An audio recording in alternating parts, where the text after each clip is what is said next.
Welcome to the WCF Developer Screencast series. My name is Aaron Sconard and I work for Pluralsight, a training company that provides both instructor-led and online courses for Microsoft developers. Visit pluralsight.com for more details. In this short screencast, I'm going to show you how to create a simple WCF client application that consumes an existing service using Visual Studio 2008.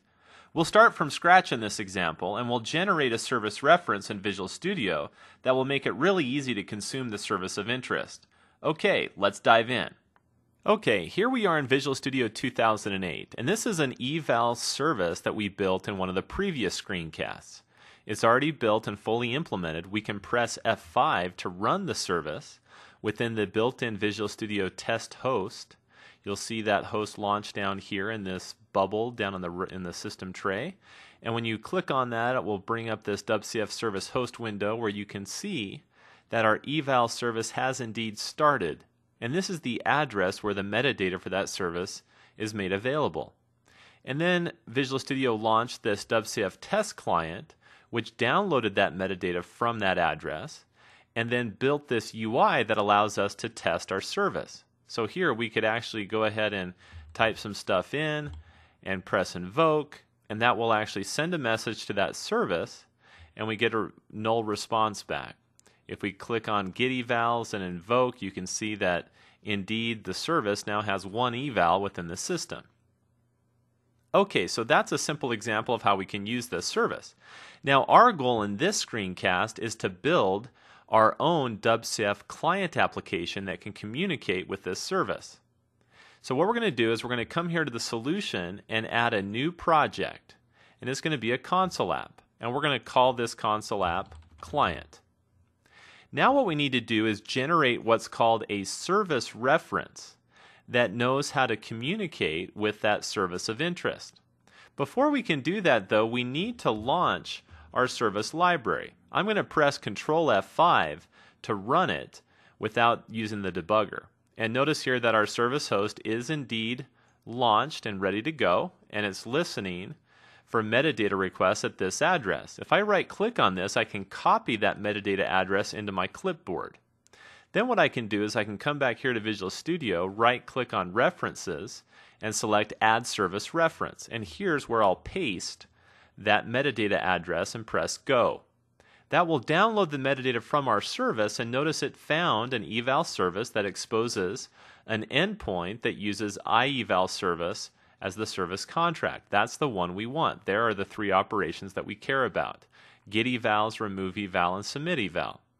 Now I can give this service reference a name. I'm going to call it evalServiceReference.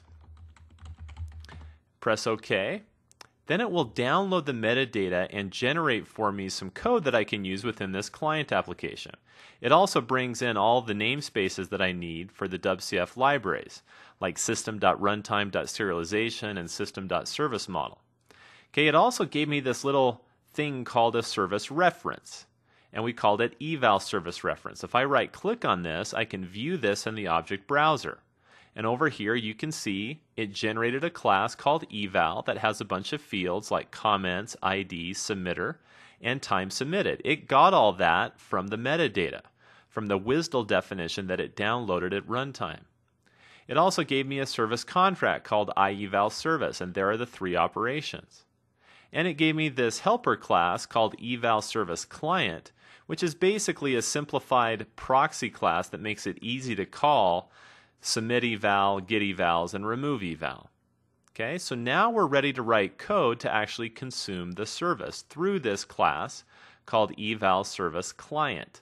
So I'm going to jump back over here to my code, and I'm going to bring in the namespace where this service reference lives. And then I'm going to go ahead and instantiate an instance of that evalServiceClient class. Okay, and the thing that we need to pass into the constructor here is the name of the endpoint that we want to communicate with on the service. So I'm going to have to pass in that string. Well, where are those endpoints defined?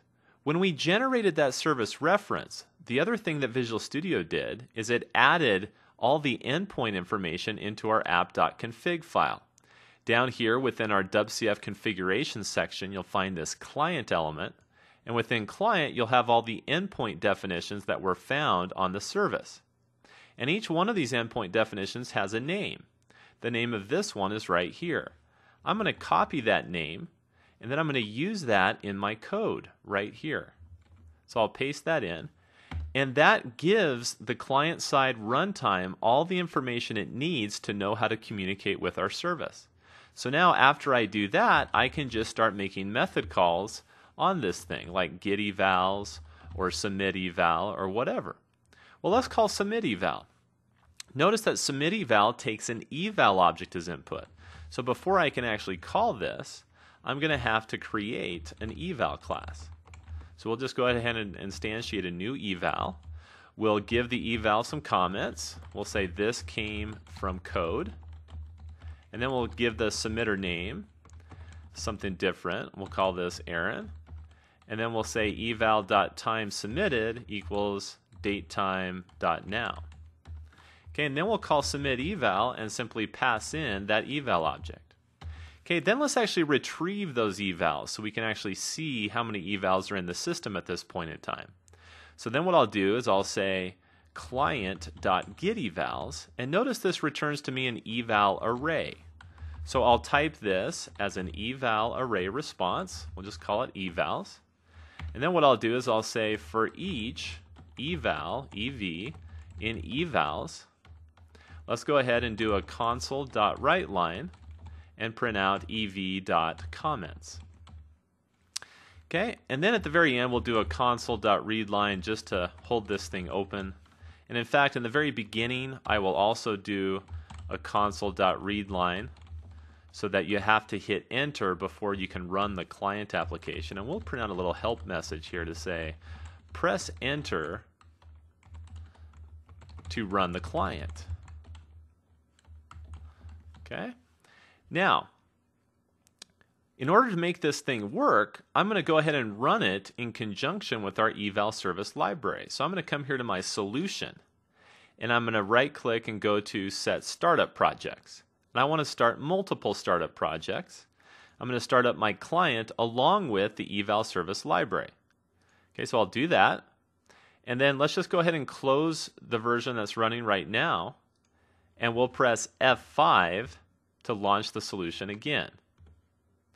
Okay, now this time you'll notice our WCF service host indeed started up, and it shows eval services started and listening at that address.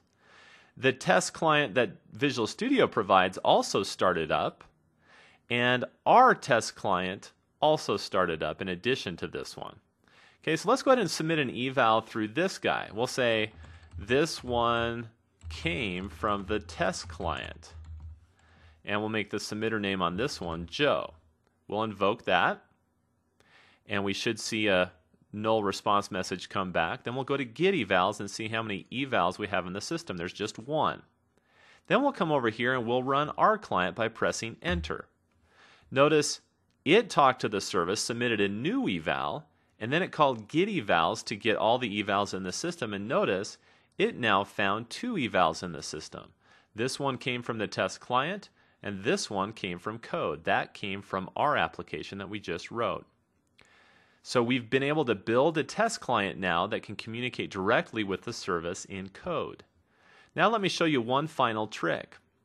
If you don't want that test client that Visual Studio provides to pop up anymore, and you'd rather just have your test client pop up, you can right-click on your eval service library and go to Properties. And then within the debug area here, you can change the name of the test client that you want to launch when you debug this service library project. So here what I'll type in, well, first of all, the one that's there by default is that WCF test client.exe. What I want to type in here is I'm going to go up a couple of directories and then go into client bin debug client.exe. That's where our program lives. And then we'll go ahead and save that. And now we'll press F5, and this time we'll only see our test client start up. Okay, now you're seeing two instances of that thing pop up because if I come over here to my solution, you'll see that I've still set both of these projects to start up when we debug. If I change this now to just the eval service library project, Visual Studio will launch our client for us automatically. So now we have the service host that started up, our test client, then we can run it, and then just our single eval shows up that came from code in this case.